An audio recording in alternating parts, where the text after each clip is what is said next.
Hello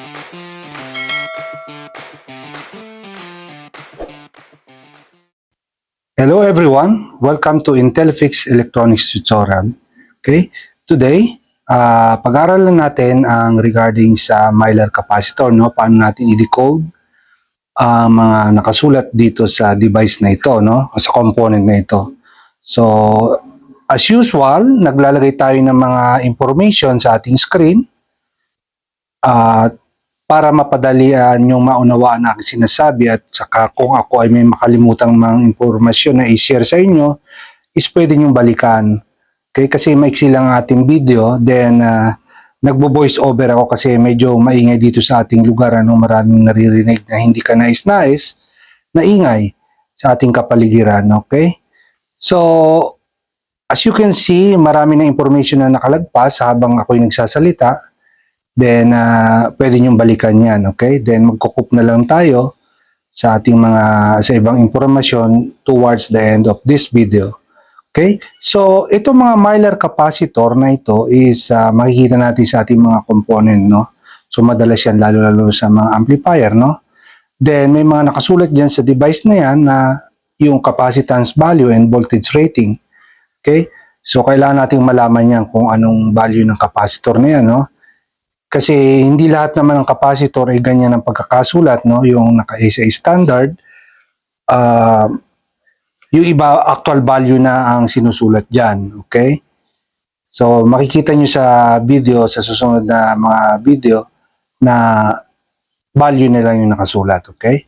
So, katulad nito, na isa na to, ito ay 33,000 picofarad or 0.033 microfarad kapag na-convert natin, ano?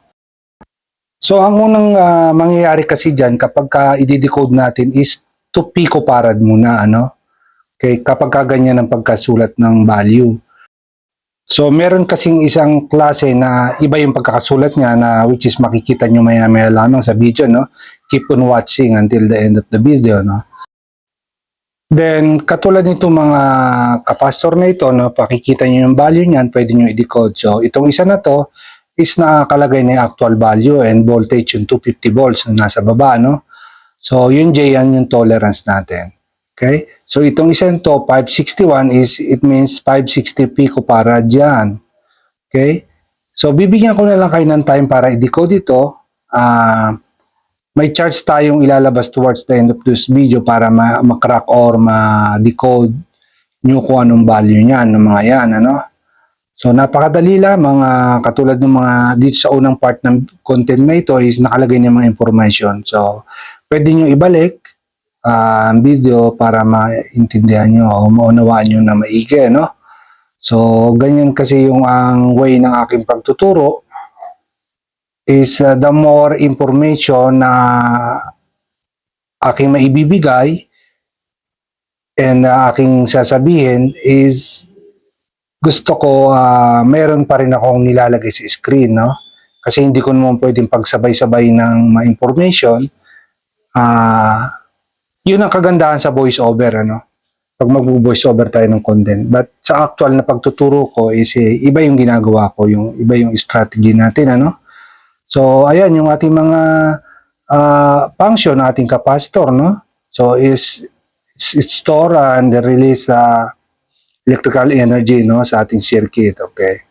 So, ayan, itong capacitor na ito, itong dalawa na to, green and orange, yan yung commonly Mylar capacitor or polyester capacitor na makikita natin sa mga amplifiers, audio amplifiers, at saka color TV, no, and marami pang iba. Okay? Ito na yung ating charge conversion ng capacitance conversion, okay? So, ang pagdidecode kasi niyan is nag-uumpisa tayo sa picofarad, ano? Then, mapupunta sa nanofarad din into microfarad, okay? So, nakasulat yung ating way para ma-decode, paano natin i-move, okay? Is, halimbawa, ang value natin is 33,000 picofarad. So, i-move mo siya sa nanofarad first, kasi ang susunod sa pico is nano, then after nano is micro. Okay? So, kung 33,000 picofarad, ang susunod na value niyan, equivalent value is 33 nanofarad. Then, 0.033 microfarad. Same value lang yon yung mga yon. Yun nga lang, binabasa natin siya into the different system, no? Micro, nano, pico, okay? So, ganun natin siya binabasa, no? So, makikita nyo, may mga sample tayo dito na, hayaan ko na lang kayo mag-decode niyan. Then, pwede rin kayo mag-research, ano? So, maraming salamat sa pagtutok nyo dito sa ating munting talakayan. And hopefully, may napulot kayong konting kaalaman, ano? Ito po ang Intellipix Electronics and nagsasabing thank you very much for your support and God bless to all of you.